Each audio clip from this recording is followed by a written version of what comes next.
بسم اللہ الرحمن الرحیم۔ دو باتیں عقل کا عیب ہیں، بولنے کے وقت چپ رہنا اور چپ رہنے کے وقت بول پڑنا۔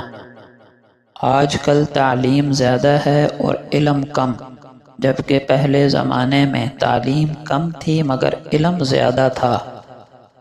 جو دروازے زمین والوں کی سازشوں سے بند ہوتے ہیں، ان سے بھی بڑے دروازے اللہ کے فضل سے کھل جاتے ہیں۔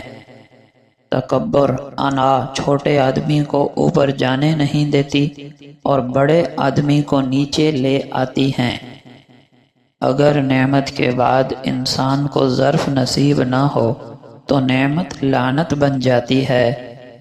جب کوئی شخص خود اپنی تعریف کرے تو اس کا وقار ختم ہو جاتا ہے۔ علم اور عمل کے درمیان فاصلہ جتنا کم ہوگا، فائدہ اتنا ہی زیادہ ہوگا۔ غلط فہمی اگر دل میں زیادہ دیر رہے تو بدگمانی کو جنم دیتی ہے اور بدگمانی فاصلوں کا باعث بنتی ہے۔ انسان بھی کیا چیز ہے، مستقبل کو سوچ کر اپنا حال ضائع کرتا ہے، پھر مستقبل میں اپنا ماضی یاد کر کے روتا ہے۔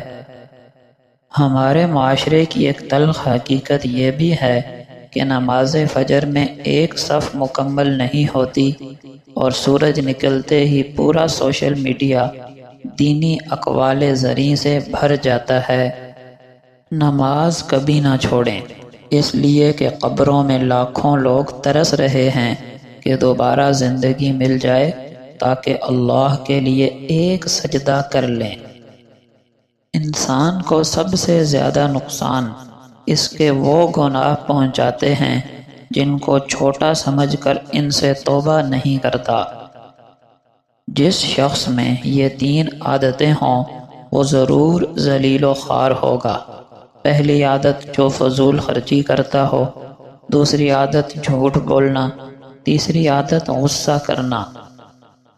زندگی سوچ سمجھ کر گزاریں، جو آپ مٹی کے اوپر کریں گے اس کا حساب مٹی کے نیچے دینا ہوگا۔ مگر مچھوں کو سمجھنا آسان ہے، وہ سیدھا آپ کو کاٹنے اور کھا جانے کی کوشش کرتے ہیں، جبکہ لوگوں کو سمجھنا انتہائی مشکل۔ بسا اوقات لوگ آپ کو مرنے سے پہلے آپ کا دوست بننے کا ڈرامہ رچاتے ہیں۔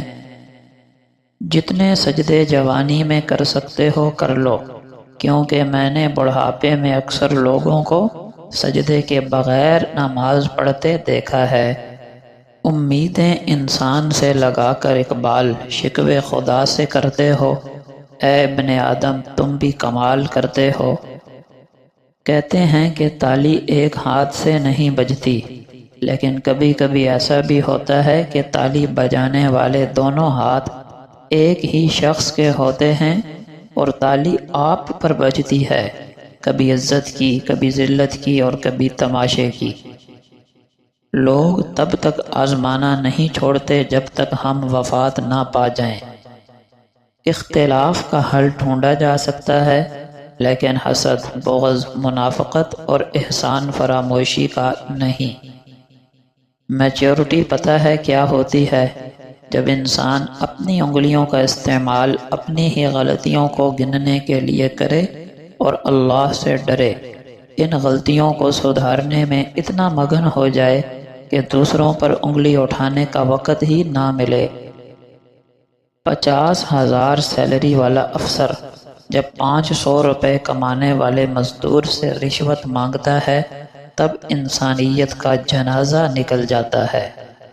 کچھ لوگ ہمارے پاس تسلی دینے نہیں آتے، بلکہ تسلی کرنے آتے ہیں کہ واقعی ہم تکلیف میں ہیں۔ گھر میں چھوٹی موٹی باتیں تو ہوتی رہتی ہیں اور پرسکون زندگی گزارنے کے لیے ان باتوں کو نظر انداز کرنا اور ایک دوسرے کو برداشت کرنا ہی اصل رشتہ نبھانا ہے۔ جس طرح لیموں کی ایک بوند ہزاروں لیٹر دودھ کو برباد کر دیتی ہے، اسی طرح چھوٹی سی غلط فہمی برسوں پرانے رشتے کو برباد کر دیتی ہے۔ اپنے راز کو اپنے تک ہی رکھو، کیونکہ جب تک تمہارا راز تمہارے پاس ہے تمہارا غلام ہے، اور جب تمہارا راز دوسروں تک پہنچتا ہے تو تم اپنے راز کے غلام بن جاتے ہو۔ ہم ایسے معاشرے میں رہتے ہیں جہاں لوگ ڈرامے دیکھ کر روتے ہیں اور حقیقت دیکھ کر کہتے ہیں سب ڈرامہ ہے۔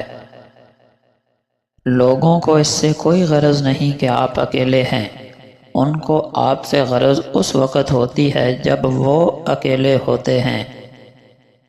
محبت کے بہت سے رنگ ہوتے ہیں، لیکن محبت میں سب سے خوبصورت رنگ عزت کا ہوتا ہے۔ اگر مکمل بھروسہ رب پر ہوتا تو مسلمانوں کی بھیڑ مزاروں پر نہیں مسجدوں میں ہوتی، اور یہ ایک کڑوا سچ ہے۔ زندگی آسان ہوتی ہے، دکھاوا مشکل بنا دیتا ہے۔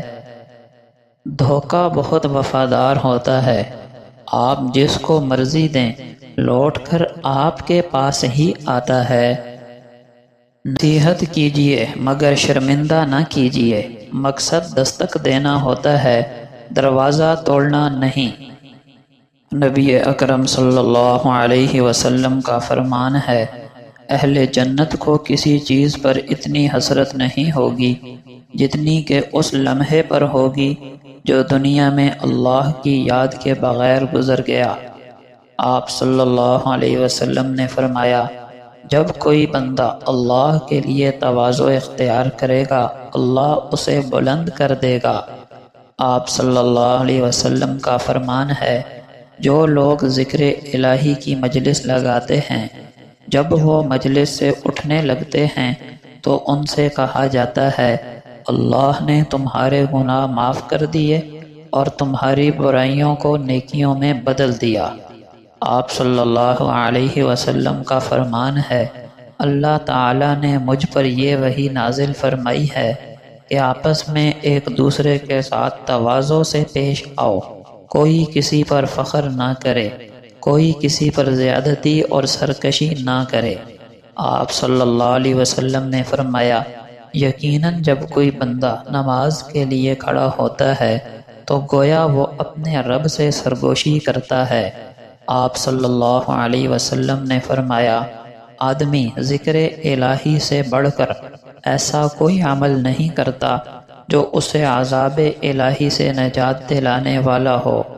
نبی اکرم صلی اللہ علیہ وسلم نے فرمایا، جو لوگ اللہ کے ذکر کرنے کے لیے بیٹھتے ہیں فرشتے انہیں اپنے گھیرے میں لے لیتے ہیں، رحمت انہیں ڈھانپ لیتی ہے، ان پر راحت و سکینت اترنے لگتی ہے، اور اللہ تعالیٰ اپنے ہاں موجود فرشتوں کے پاس ان کا تذکرہ فرماتا ہے۔